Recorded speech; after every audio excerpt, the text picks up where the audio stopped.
Assalamualaikum warahmatullahi wabarakatuh. Teman-teman, terima kasih Anda masih bersama kami, channel Bekebun 78. Terima kasih Anda juga masih menyaksikan video-video yang kami sajikan. Salam tandan berduri, dan pada kesempatan kali ini kita kembali berjumpa bersama Anda. Dan pada hari ini kita akan membahas mengenai ini ada beberapa komentar yang masuk kepada kolom komentar, dan cukup banyak yang masuk ke kolom komentar ini. Di antaranya pertanyaan, berapa jarak rentang waktu pengaplikasian pupuk Ajinomoto ini? Memang kita sudah jawab di kolom komentar, tapi mungkin dengan dibuatkan video seperti ini maka akan lebih jelas lagi, terutama bagi teman-teman yang masih bertanya-tanya seputar rentang waktu pengaplikasian atau jarak pengaplikasian Ajinomoto pada tanaman sawit. Nah, seperti apa teman-teman? Mari kita saksikan videonya berikut ini.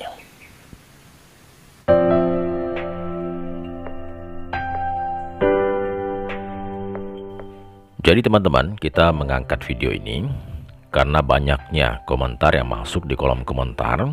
Di antaranya dari Andri Aan dan juga Dedi Saputra, yang intinya adalah menanyakan berapa jarak yang tepat atau waktu yang tepat untuk aplikasi Ajinomoto ini. Rentang waktunya berapa? Ini inti dari pertanyaan ini. Selain itu masih banyak juga pertanyaan-pertanyaan yang lain seputar menanyakan jarak atau rentang waktu aplikasi Ajinomoto ini agar tanaman sawit kita dapat tumbuh dengan baik dan menghasilkan produksi yang maksimal. Nah, namun sebelum saya jauh membahas mengenai jarak rentang waktu aplikasi ini, mungkin perlu saya jelaskan dulu manfaat dari Ajinomoto ini supaya kita lebih paham, lebih memahami fungsi dari atau manfaat dari Ajinomoto yang kita gunakan pada tanaman sawit kita. Jadi teman-teman, Ajinomoto atau micin ini memang banyak memberikan efek baik terhadap tanaman. Dan ini bukan hanya penyampaian saja, tetapi memang banyak yang sudah membuktikan, terutama ibu-ibu rumah tangga. Ini yang skala kecil saja, yang biasa menyiramkan tanaman-tanaman di sekitar pekarangan rumah mereka dengan larutan Ajinomoto, dan ternyata tanaman mereka tumbuh dengan subur. Nah, karena apa teman-teman? Karena memang micin atau Ajinomoto ini terbukti memiliki banyak manfaat bagi tanaman. Di antaranya yang pertama adalah micin atau Ajinomoto ini dapat menyuburkan tanaman. Kenapa demikian? Karena kandungan natrium itu sangat tinggi pada monosodium glutamat ini atau Ajinomoto ini, sehingga dapat mempengaruhi tingkat kesuburan tanaman yang kita berikan larutan micin tersebut. Itu yang pertama teman-teman. Kemudian yang kedua, micin ini juga dapat mempercepat pertumbuhan tanaman. Karena kandungan natrium tadi pada MSG ini juga membantu proses pertumbuhan tanaman, sehingga tanaman yang semula terlihat kerdil maksud kami, kemudian pertumbuhannya tidak bagus, tetapi dengan kita beri micin biasanya pertumbuhannya akan lebih baik, lebih bagus, dan tampak daunnya lebih hijau. Kemudian micin atau Ajinomoto ini juga dapat mempercepat munculnya bunga. Karena apa? Karena kandungan MSG Ajinomoto ini membantu proses pertumbuhan bunga dari tanaman tersebut. Nah, proses ini diyakini tidak berdampak buruk karena bunga yang muncul meskipun tumbuh lebih cepat, namun warna dan bentuk dari bunga tersebut tidak akan berubah. Itu berdasarkan hasil apa yang telah atau kerap dilakukan oleh teman-teman kita yang melakukan penyiraman micin pada tanaman, terutama tanaman di sekitar pekarangan rumah. Kemudian micin ini mampu memenuhi kebutuhan nutrisi tanaman. Karena apa? Karena asupan nutrisinya seperti kadar natrium tadi ini cukup banyak, cukup tinggi, padahal natrium ini sangat dibutuhkan oleh tanaman, sehingga tanaman dengan asupan natrium yang cukup, maka kebutuhan nutrisi pada tanaman tersebut akan cukup, yang dampaknya tanaman akan subur dan dapat nutrisinya juga terpenuhi dengan baik. Kemudian yang kelima, tanaman tidak mudah mati. Nah, dengan terpenuhnya nutrisi yang diperlukan oleh tanaman, maka sudah pasti tanaman akan tumbuh dengan subur. Apabila tanaman tumbuh dengan subur dan baik, maka tentunya resiko kematian dari tanaman tersebut juga dapat berkurang, teman-teman.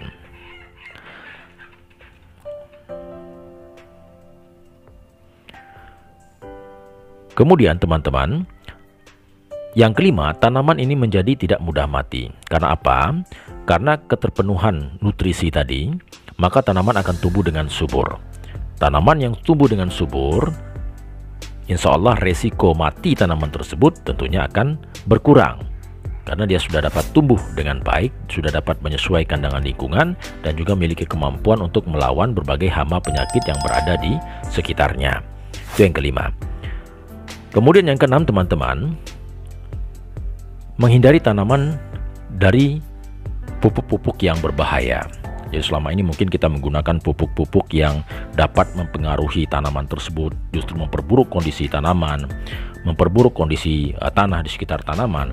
Maka dengan Ajinomoto dan micin ini ini dapat menghindari tanaman dari kandungan zat-zat kimia yang berbahaya yang terkandung pada pupuk. Karena kandungan zat yang ada pada micin ini merupakan kandungan yang merupakan zat-zat yang ramah terhadap lingkungan. Kemudian teman-teman, micin ini ternyata juga mampu meningkatkan kadar air pada saat musim panas. Karena apa? Natrium yang terkandung pada MSG Ajinomoto ini ternyata memiliki mencegah terjadinya resistensi air atau kekurangan air. Sehingga pada saat musim panas justru keterbutuhan air bagi tanaman ini cukup karena adanya kandungan dari natrium yang ada pada MSG tersebut. Dan tentunya yang kedelapan adalah MSG ini atau micin ini, kandungan monosodium glutamatnya ini sudah kerap dijadikan pupuk sebagai pengganti pupuk kimia yang ada di pasaran.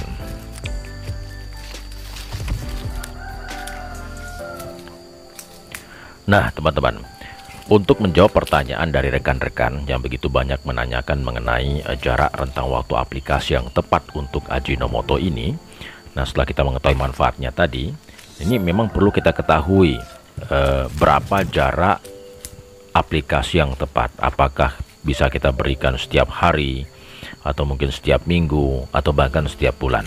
Nah, di sini akan kita bahas, teman-teman, menurut apa yang telah kita lakukan, kemudian berdasarkan teman-teman yang sudah menerapkan penerapan Ajinomoto ini, dan juga berdasarkan hasil uji coba yang telah dilakukan beberapa penelitian, rentang waktu yang tepat untuk pemberian Ajinomoto pada tanaman ini adalah minimal ini adalah 2 minggu sekali, teman-teman. Ini minimal. Dan paling baiknya adalah 1 bulan 1 kali. Karena apa? Karena diperlukan proses penyerapan unsur-unsur hara oleh tanaman. Dengan ada rentang waktu yang tepat, maka penyerapannya pun akan juga maksimal. Jangan terlalu lama. Terlalu lama misalnya 6 bulan sekali atau bahkan 1 tahun 1 kali, maka dampaknya adalah tanaman kita akan kekurangan unsur hara. Karena apa? Unsur hara yang ada tadi sudah habis diserap oleh tanaman dengan rentang waktu yang tadi, sementara ada waktu kekosongan di mana tidak adanya lagi unsur hara. Terlalu cepat pun juga tidak baik. Jadi saya menyarankan di sini, teman-teman, bagi teman-teman yang ingin mengaplikasikan untuk tanaman sawit, mungkin untuk bagusnya adalah 1 bulan 1 kali. Jadi boleh kita berikan 1 bulan 1 kali. Nah, ini rentang waktunya. Nah, kemudian teman-teman perlu juga dipahami bahwa untuk aplikasinya sebaiknya jangan terlalu sering, ya, jangan terlalu sering. Kita lihat pertumbuhan dari tanaman sawit kita. Apabila memang sudah terlihat nampak subur pertumbuhannya, maka sebaiknya kita hentikan. Karena apa? Karena Ajinomoto ini memiliki kandungan yang cukup keras dan cukup akan berpengaruh kepada tanaman sawit apabila terlalu sering diberikan. Karena tujuan kita untuk pertumbuhan yang baik dan buah yang maksimal, maka apabila memang sudah terlihat pertumbuhan bagus, sebaiknya kita selingi dengan pupuk yang lain. Pupuk apa? Seperti misalnya pupuk organik, ini lebih baik. Dan apabila kita memang memiliki kemampuan untuk membeli pupuk kimia, boleh kita selingin dengan menambahkan NPK atau juga menambahkan pupuk seperti TSP, kemudian dolomit. Kemudian boleh kita tambahkan pupuk apa saja yang menurut kita memiliki kemampuan untuk menambahkannya. Bila memang memiliki pupuk kandang, ini lebih baik lagi, pupuk organik lebih baik lagi. Jadi demikian teman-teman untuk pembahasannya. Nah teman-teman, telah kita saksikan tadi bagaimana rentang waktu yang tepat atau yang baik untuk aplikasi Ajinomoto pada tanaman sawit. Semoga video yang kami sajikan tadi dapat bermanfaat bagi Anda semua. Terima kasih atas perhatian Anda. Wassalamualaikum warahmatullahi wabarakatuh dan salam tandan berduri.